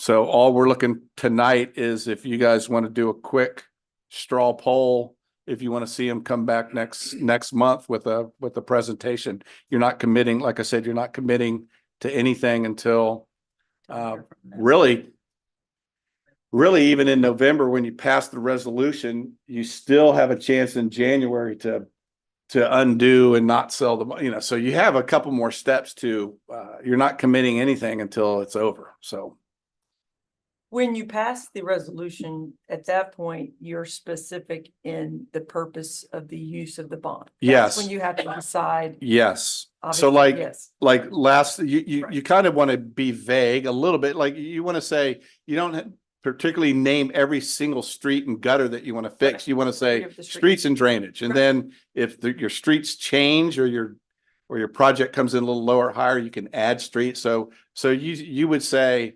the project would consist of a coastal park along the ship channel, blah, blah, blah. And then maybe you could use it for any coastal park, but. And the reason because the $8 million estimate was just a ballpark estimate from what they designed compared to what the engineers and they Yeah. said it might cost. Yeah. We haven't approved any kind of final plan or design and could obviously tweak that, Yeah. however we. Yeah, you could tweak saw that. fit. You could, yes. Yeah. Yeah, you guys could say, hey, Dave, bring it in at 6. And that's why you want to be open with your language of what you say in the bond. Because then if you have money left over in the bond, you could spend it on other parks or Right. something like that. Just like we did the McDonald Park bond, we had some money left from that and it can be used for parks. And the 10 was public safety, fire, public works. You just needed to be a little broader. But Samco can help us with that language. Well, obviously the proposals that came from the projects that ETSA designed were high dollar projects. I'd love to see some of that stuff happen in the near future. If this is the way that we can get funding without being a huge burden on the taxpayer, or anything like that, then I would like to entertain and just hear what they have to say as what it would cost Yeah. for one, and then for us to continue to look at what we would want to do with those funds and how we can Yeah. define that. Because, that we've looked at grants, we've continued to look at grants. I know Ray has, I know the city has, and there's just not a lot of Yeah. large grant dollars to do something No. of that scale. And it's a beautiful location and a great spot, and it'd be nice to see it improved. It needs a lot of improvement. Yeah. Still. And if there is a way that there's some money left over that we could apply to maybe even some other pocket parks or green space up and, throughout the rest of the city, I think that would be advantageous for us. Yeah, I think it'd be a good idea to listen to what ETSA has to say, or not ETSA, Samco. yeah, Samco. So is that straw poll, bring them back next month? Yes. They'll be able to tell us what it looks like if we do this down the road, because we're tying up our hot tax. Yeah, I think the way If we do something like this, we know what the finances are. If hot tax goes up and down, things happen. yeah. I think what I'll tell Mark, I'll have him do some spreadsheets with like 3 different options of 3 different sizes, like maybe do maybe 4, 6, and 8. And depending on you know, maybe you do a $6 million project, but you put down 2 million in hot tax next year on it, or 2 years from now, or whenever you're paying it down. But I'll have him do a spreadsheet of 3 different size commitments. And he also tells what the max is, Yeah, like what we can bond something with our hot tax revenue. yeah. And then what we don't spend the hot tax revenue on into future years, because this is a 15-year deal. Yeah. That's just this I mean, area it's here. coming down. Yeah, it's, It's it coming basically, down. it's from, yeah, from Charlie's pasture to, yeah, it's about 4,800 linear feet. 4,800. I think so. I think it's right. Well, as the crow flies. Well, just, I mean, the road's eroding. I mean, Bad it's to just a bit. get, because right now, when I went there last, some of I'm the, just worried about. just that on one. maintenance of everything. It's about 3,800 linear feet. Sorry. So the maintenance that we keep, we're building all these parks, we have to assume It's gonna keep. we're gonna be spending and hiring more people, maintenance is gonna get more expensive. You know. Can our street sweeper go put that sand that's building up against their back where the sand, or is that just gonna get covered? What? The street sweeper can't get on that little sidewalk behind the bollards, but there's Do we equipment that have we the can get. brusher that can put, I mean, we put this new concrete down and I got sand blowing everywhere, It, which defeats the purpose of, having a sidewalk. I mean, Yeah. enjoy what we can between now and the time we can, but if we have a lot of rain, lots, is that gonna flow back into the, and start putting ditches and curbing out and cutting out all that back stuff we have? If we don't put something down as quick as possible. If you don't build a park there, it's just gonna stay up. gonna It's be just, up. Okay, Eroding all right. mud pit, yeah. it'll never, that thing's never gonna just all of a sudden turn green and be Right. like Yeah. the mowed landscape. Yeah.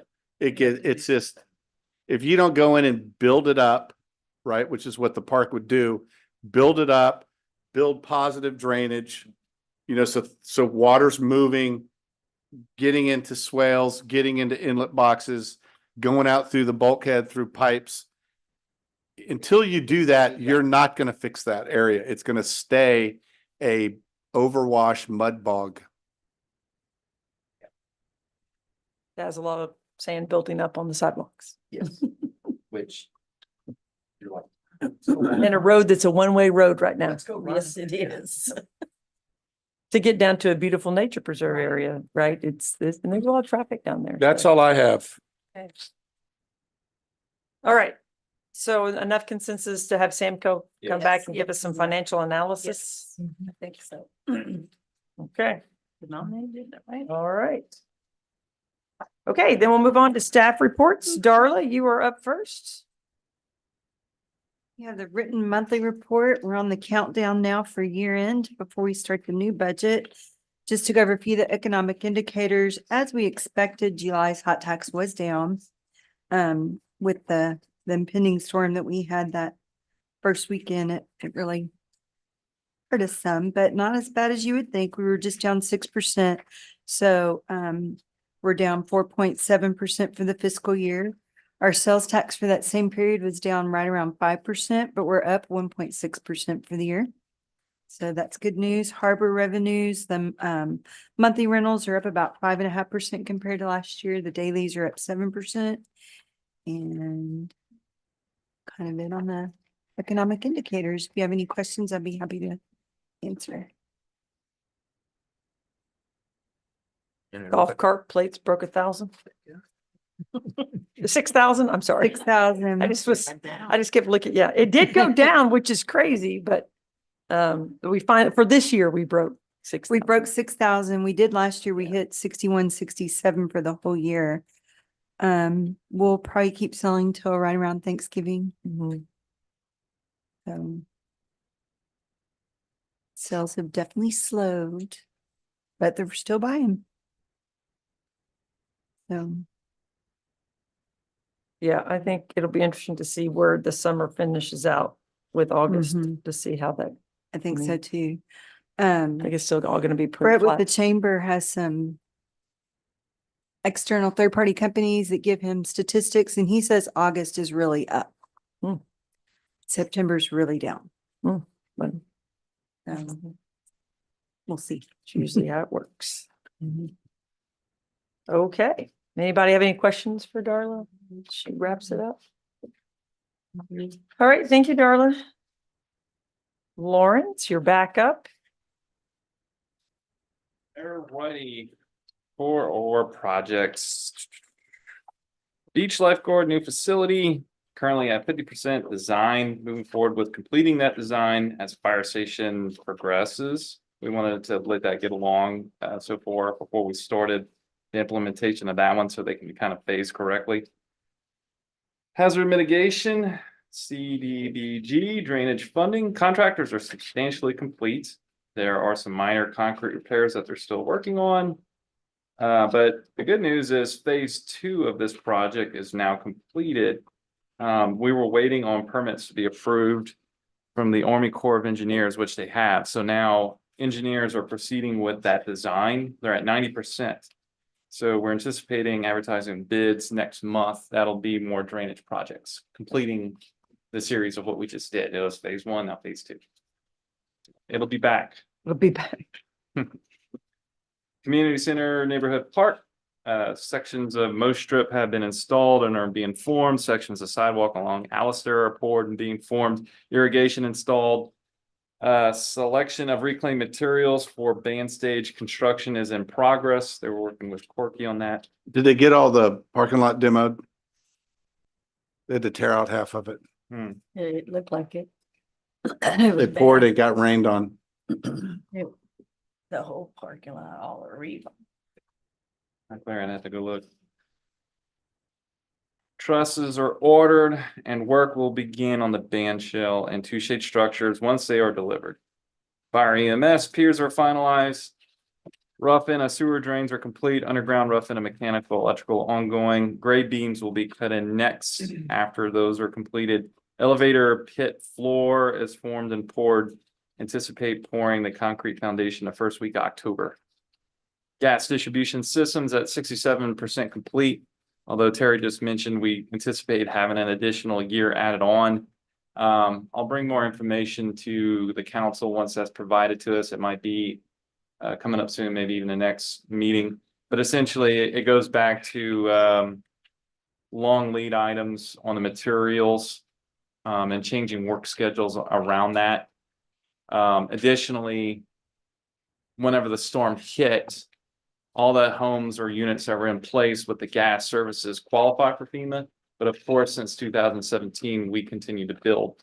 So all those additional units that need to be tied into this new gas system will have to pay for, right? That they weren't here when the storm hit. So all that information will be brought forward at the next meeting. On that line item, Lawrence, I know we just approved change order number 6, and I know you always update, but got us up to number 3. If you Oh, wouldn't right. mind, just- Yes, Oh, sir. no, Yeah, just- good point. Putting all the change orders in there. It just helps. You started it, so I like using that. I know. Keep up. I know. Yes, sir. I will work with Darla. We'll make sure we get all those. Yep. Thank you, sir. Harbor Master Building and Pavilion, project substantially completed, punch list work ongoing. We still have some minor things out there to do, kind of like the EV station, stuff like that. Little things we need to wrap up out there, but we're still working on. Nature Preserve, North Trail. Construction at 61% complete, installation of decking and bumper railing along the edges of the boardwalk are in progress. Restore grant. We did that this council meeting. Public safety building, HVAC, plumbing, electrical work ongoing, stucco ongoing, steel erection ongoing, sheetrock work ongoing, CMU for the generator pad ongoing, windows to be installed next, and roof and mezzanine are completed. Public Works building, design phase at 80%. Plan to be put out for bid early 2025. Street and drainage bond, drainage infrastructure installation and work are still ongoing, particularly on Ross. We're getting pretty close to wrapping up Ross. I would anticipate probably finishing next week, possibly, and maybe even 2 weeks, but It's going well. We've been getting a lot of outreach from the citizens over there, so been responding and making sure that their concerns are met. But it's going well over there. Underground utility installation is ongoing on 9th Street and also in the alley behind the fire EMS building. Underground storm water installation is taking place right now at the Charlie's Pasture Pier parking lot. That parking lot should go under construction once the storm drainage is installed, but they started popping that in today. That's looking good. Downtown streetscape design. Staff is exploring legislative funding options. Charlie Pasture Bulkhead Park. It's the last one. EDSA has finished the schematic design and design development is now the next stage that is ongoing. Any questions on our projects? It's a lot. And more to come. More to come, yeah. Or more to come. We're not It's done fun. yet. All right. Thank you very much, Lawrence. All right, Nicole, our Development Director, Services Director. So this one's a little different than last time. Before, we always gave you up to the day of the council meeting. I've taken this back to the end of August so that we can just put it in the packet every time. So these numbers don't look much different than what we presented on the 22nd. But next month it'll reflect a lot more. So we've issued, well, we have 121 new residential construction permits in right now, year to date. So that's pretty in line with previous years with the 2022 outlier taken out. Our short-term rentals, we're up to 3,029. She's done 360 inspections. I expect that to start ramping up now that it's kind of off season. And we received no complaints during the month of August, which was great. And one thing we started our new software, which is done really, really well. It's very user friendly. It's very easy. It's a big headache for us to kind of swap everything over to that. But one of the great things that we can do is kind of now better track our code enforcement cases. So you'll start to see those numbers on here. So for the last month, we had 42 cases. We're still kind of getting into the mentality of putting everything into the computer where before we were just taking phone calls and handling the situation. I want to get them to start tracking that just so that we can see how much they're doing on a daily basis. But those will be included. Thank you. Thank you. Yeah, great job. All right. Okay, EMS. Hello, sir. How are you? Welcome, Daniel. I mean, Elliot. Nice to have you. Lieutenant. So. It's good to be back. Yeah. Like the haircut, Dave. Thank you. Yeah, the beard's coming in nicely for No Shave November. Oh, that's right. Yeah. That's right. He'll have to shave before then. Oh, man. I think you should grow out the mountain man beard. Pretty cool. So you guys are probably wondering what EMS has been up to for the month of August. We did some cool things. So we ran 101 calls, which is right there in the middle of what we've been up to for the past 2 years. No mutual aid requests, so that's good. Handling our own calls in our own city. Average response time is hovering around 4 minutes, which is pretty standard for our area. Total transport 42 and treated and transported or released 41. So 50% transport rate, which is also really good. Cancel false alarm 5, typically lifeguard calls. The family will request, it's a stingray or a jellyfish. We'll get out there, the lifeguards are already there and they'll just wave us off. 0 standbys, 2 public assist. That's typically patients needing lift assistance. Or we have some new resident homeless people in the area that will call for certain things, a bandage change or something. 3 mutual aids. So we've had a couple bad accidents on 361 and we've mutual aided with Corpus 3 of those times and then 1 time with Aransas Pass. As far as summary of what we did jetty cart training with the fire department. That was pretty fun, right, Benton?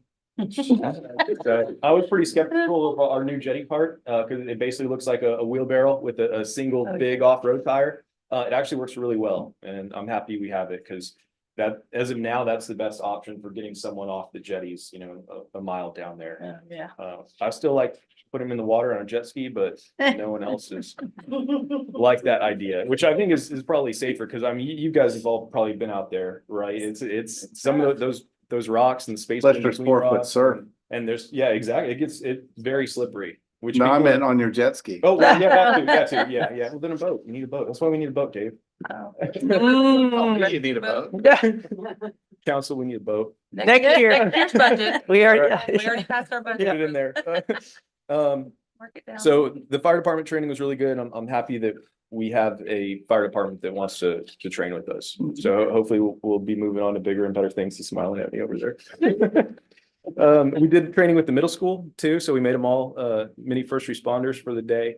We went over there and we went to Miss Young's class, and we did her outdoor education, first aid, like what to do if you're dehydrated, how to bandage, how to splint, how to put a tourniquet on, and everybody had a lot of fun. So that was cool. We did staff training on epinephrine and D10, which a trained monkey can push epinephrine. But the thing that sets us apart is we go over, From the monkeys? From the monkeys, yeah, just a little bit above the monkeys, but we go over the class and the molecular structure and the action, actually what it's doing inside the body and why we're giving it. So we do that every month, but this month it was epinephrine. And then I don't know if you're familiar with D10, but D10 is IV dextrose. And we're kind of getting away from, most EMS agencies give D50, which is a lot more potent. But you do have, if you push it too fast, you could have a fluid shift. People wake up really confused. They're already coming out of a diabetic coma. So they wake up confused, they wake up combative, and we spend the extra 10 minutes on scene. Luckily, we can do that here and give something that's a little less potent so they don't have swelling in the brain. So they wake up fine. They're not as sweaty, they're not as agitated. So we went over that. We had a 554 out with the water leak, and it should be back tomorrow. So we should be back up to 3 ambulances. You won't see that red one around as much. So. Yeah, I saw the picture that you Yeah, sent. it was like, hey, what's going on with this Yes, bad boy? yeah. Ooh, repair. So, yeah, Like- we do have, hopefully by tomorrow, we'll have all of them in service. We also went over to dispatch and talked to them about updating their Halo flight protocols. Oh. They were pretty outdated, and a lot of times we would ask for, a flying standby and they had no idea what that was, or a ground standby, they had no idea what that was. So we just went over the terms with them, and hopefully it'll make it easier to contact them. Because there was a few calls, we would ask dispatch to dispatch a helicopter, and they were a little bit confused on dispatching. So we basically told them, if we ask for a helicopter, get one, because we don't ask for one very often. Yeah. That's pretty much it. That's all I have. For you all, do you have any questions for me? No? Okay. Great job. Okay. Yeah. Thanks. Thank you. We appreciate it. Yeah, good job. Yeah. Yeah. Thanks for having me. Thanks, Chubb. You were under 8 minutes. Yeah, okay. Now let's see what. All right, That was preventing the hearing. fire. Mr. James, come on up. 27 years. Well, we appreciate you being back up here for the updates. How many pages is that? I was sent you one. He's gonna have page, handouts. But I bought 7. Okay. I'm not gonna go through 7 pages of stuff. It's just in case somebody asks me something, but data first, in August, we had 17 calls, 4 drills and 5 emergencies, as opposed to 100 and what calls? Golly, 101. Yeah, I mean, let's face it, over the past 4 years, I have 222, 216, 212, and so far this year, 234 calls, which is about a fourth of what they do. That's like they do in a month, but anyhow. And most of that wasn't even fires. It's a few fires. What's going on is we got, of course, the rescue truck is ordered. Our membership is up to 28, and that's as high as it's been in a long time. Yay, that's awesome. And even better than that, even the better news is, I know that we're not supposed to talk about age discrimination, but we do in this department. Approximately half of them are 30 years old or less. Awesome. That's good. And Got that's some black important. blood. And They're gonna be lifers like you. Stick around. If you get half of them to be lifers, that's great. Yeah. And as part of those youngins, then now our biggest problem now is, now we have got best equipment you can have. We're gonna have we got $10 million for a new fire station, 2 million for an EMS station, and what? We don't want to share with them. It's gonna be a big adjustment for those guys. What was I sharing this? Oh, now the personnel cycling through a new generation is the priority. And with the new station, we can do a better job of training.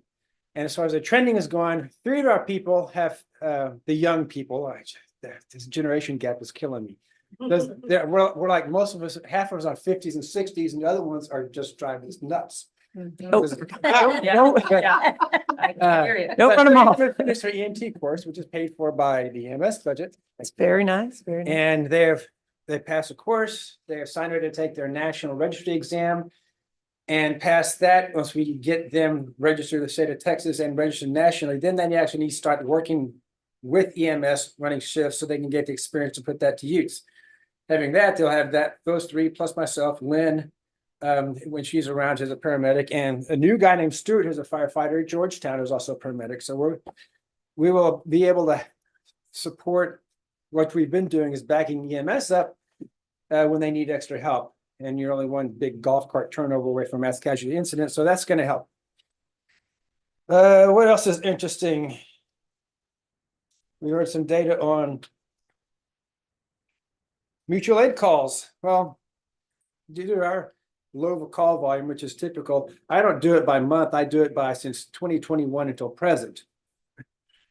We've had 5 times we've had mutual aid come to the island to help assist us with the fires, and 2 of those have been brush fires and Westman structure fires. And in that time, we've gone off the island 18 times.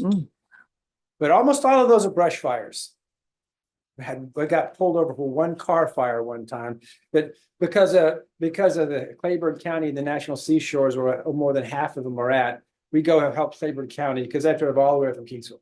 And the other half is Aransas Pass. There's that area between Aransas Pass and Rockport which catches on fire 3 times a year, and it's a big party. We all go over there. So we're doing our share for supporting our local community and firefighters. Calls are typical, and that's pretty much the summary. I could go through a whole bunch of data if you want. Or We'll pass it out for their all right. viewing pleasure. Any questions before he leaves the podium? Thank you very much. We appreciate, yeah. Okay. Next is our harbor master, Rob Phillips. Look at you. I feel like I should be yelling and now. Yeah, I love the harbor master logo there. That looks sharp. Everybody's got a copy of this, right? No, Yeah. No. Oh, it's not in the, no, Okay. you can, they will get it to us. Okay, sorry. Thank you. Yeah. So the first thing, I just want to go over some of the hard numbers. Slip rentals, this time compared to last year are up a little over $32,000. That is long-term and transient mixed in there together. Our occupancy rate is about 84% right now. It's a little lower than I like, but I think the economy has something to do with that. I've seen a lot of boats sell recently, so. what sizes are those mostly, Rob? So the ones that we're seeing the most of are 40 and 50-foot type slips. Oh, those are the openings, or that's what your biggest? That's the demand opening, is? and that's the biggest demand, surprisingly, is 90-foot, but we just don't have a lot of them. Wow. But we have 24 40-foot slips and 10 50-foot slips available at this time. That's a lot of the vessels that are being sold Mhm. and just going elsewhere. Is it a certain type or is it just kind of everything? Sports fishers and sailboats alike. It's pretty even. So far to date, we've had 20 tournaments in the new pavilion, and we've had 9 events in the captain's lounge. Oh. Anything in the captain's lounge is new money, so that's all good news. And there's 5 events scheduled in October and 5 more in the captain's lounge in October. So Did Harvest Moon rent the captain's they lounge? rented the whole thing. They did, okay. Good. They've got Yeah, everything. yeah, And they're we've had several tournaments, the Mayaks. We've had 2 or 3. They rent the pavilion and they rent the. And then what are upstairs. they typically doing up there? So that's for their, the Mayak is for like their VIP sponsors. Right. And the people that help run the tournament.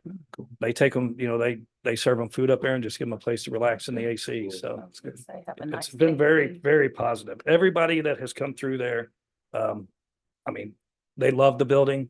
It's perfect. It's what this town has needed. They like the space up there that is being rented. HOAs are renting it for their meetings. We're getting a lot of activity up there, and I was going to ask if you had a lot of like nonprofit groups or, that are trying to rent it as we have well. the garden club coming up. Oh. A lot of birthdays are Oh. happening up there. Is the UTA&M game rented yet? I don't think it is. Mayor, let's go halvesies on it. Okay, okay. Kelly. Well, It's a really big event, October 12th. yeah. Yes, No, it's I don't Yeah. know. a big You deal. know what that is? Big deal. Yeah. It's a Gonna big- break it in. That's gonna be the big one. Yes, that's gonna be. The the bride big has said no game. one. The dog park is a great addition. Yeah. It took a while, but now we're starting to see more and more people get in there. And it's not just the people from, the leasees for the boats.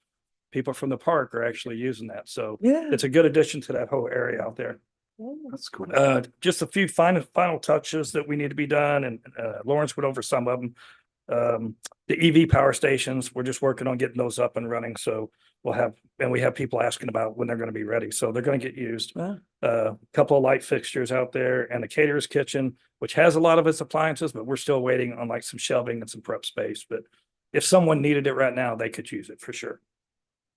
And the new trash cans came in?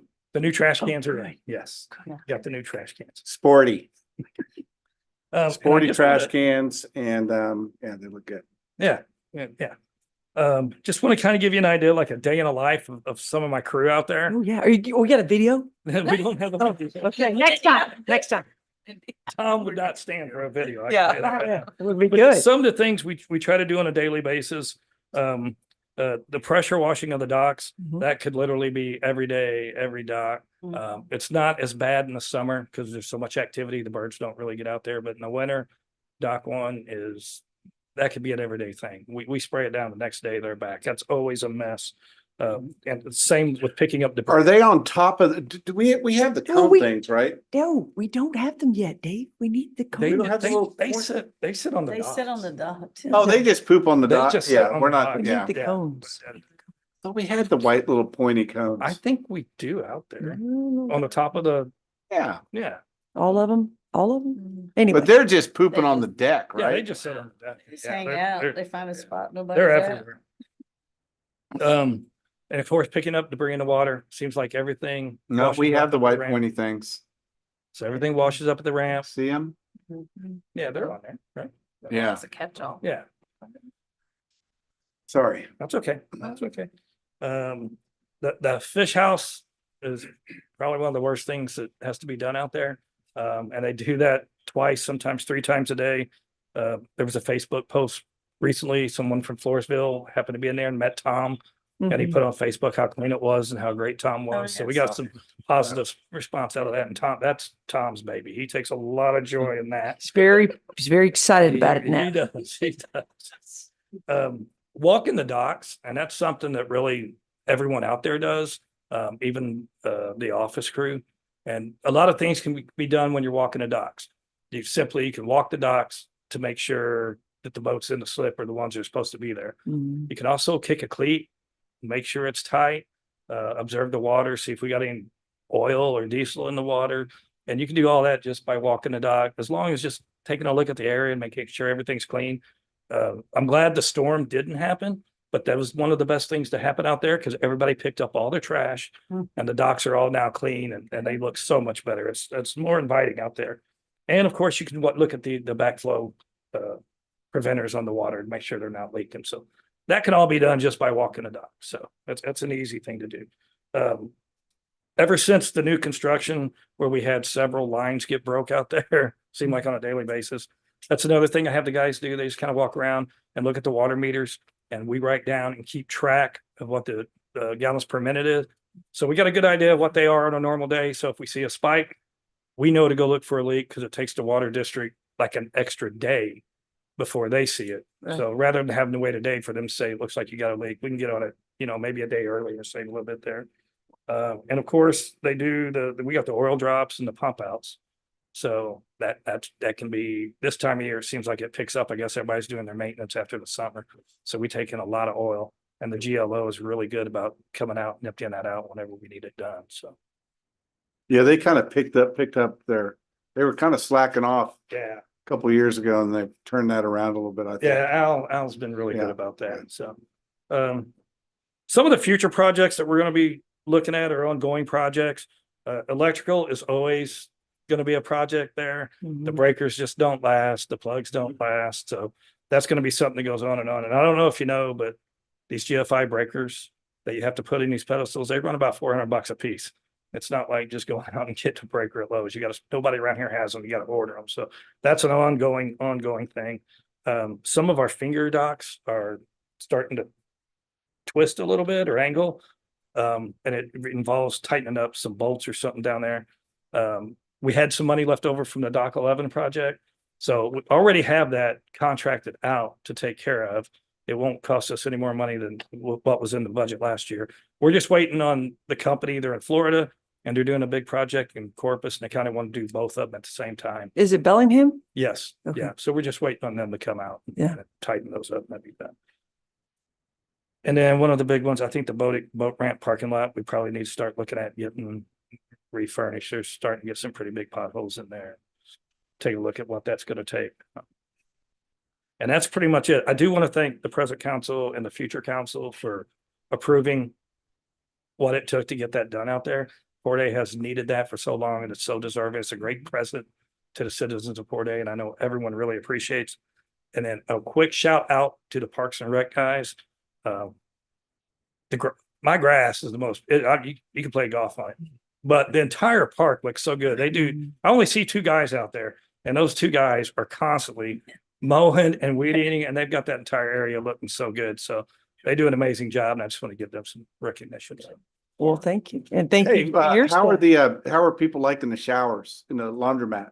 Oh my gosh. The laundry, well, they love the laundromat. First, Right. they don't believe that It's we're free. we're not charging them, Yeah. you know, so that's really good. And the showers are everyone I'm don't telling you, charge $25 monthly laundry fee or something. But we'll talk about that later. But yeah, the showers are amazing. I mean, everything compared to what they had. If they don't like it, they should probably find another marina because this is, I really think, probably the finest marina on the Gulf Coast right now. Awesome.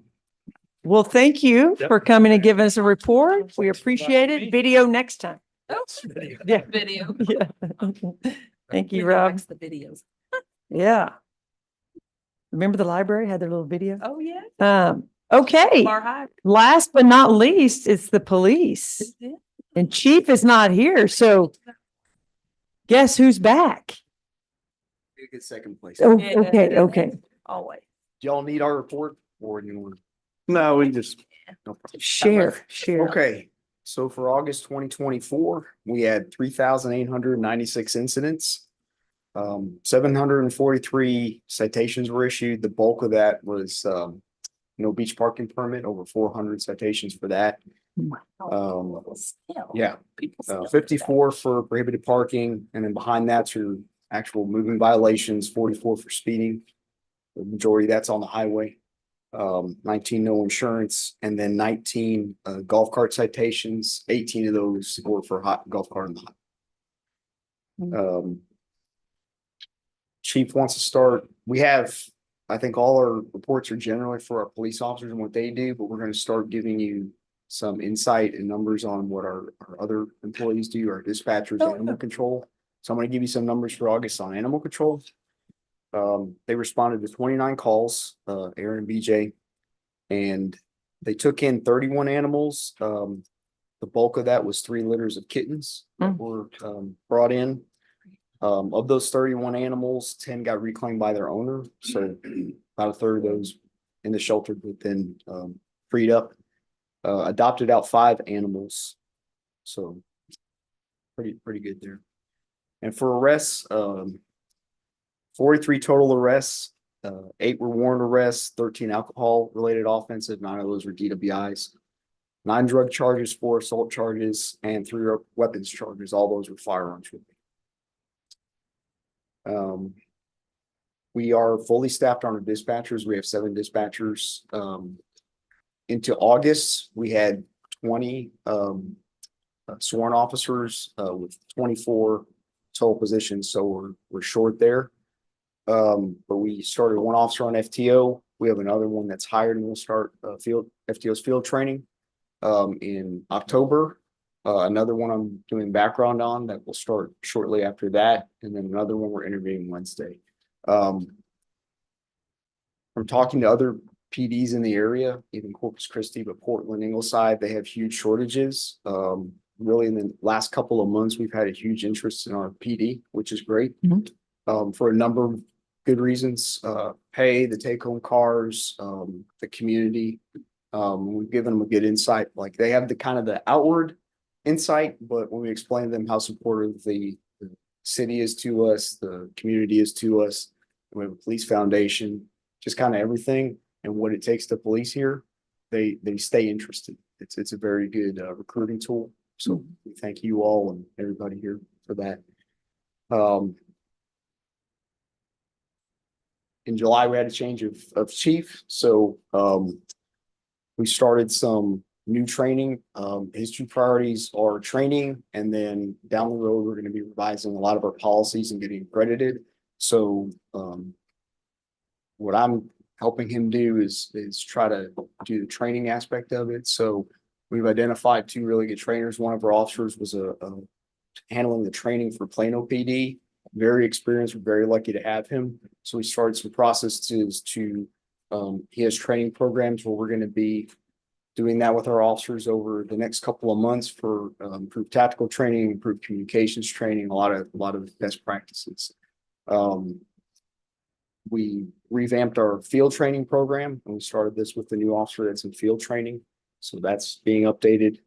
And I think in past months, our officers, you're probably aware, have done a lot of the active shooter response training. We've been coordinating with school. We have a great relationship with school over there.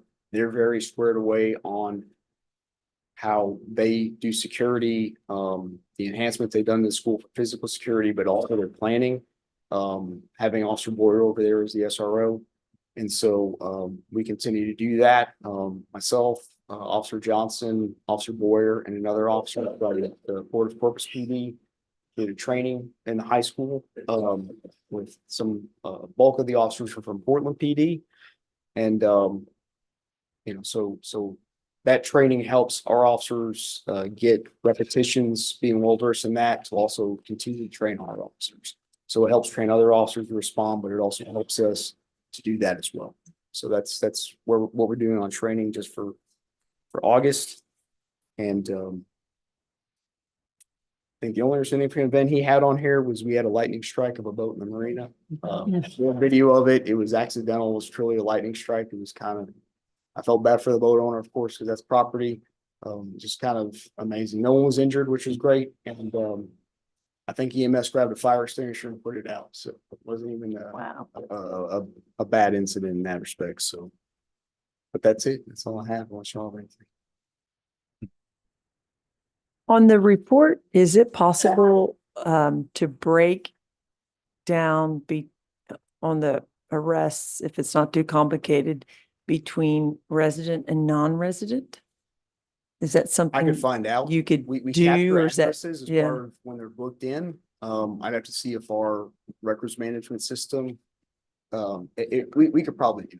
It's Does it 43 make sense? arrests. I mean, Yeah. we're not arresting thousands. Just of curiosity. people, so See if take we're- some time, I'm if sure. our people are behaving, or if it's all that, yeah, just, know. Put them in the blotter every. month. Yeah.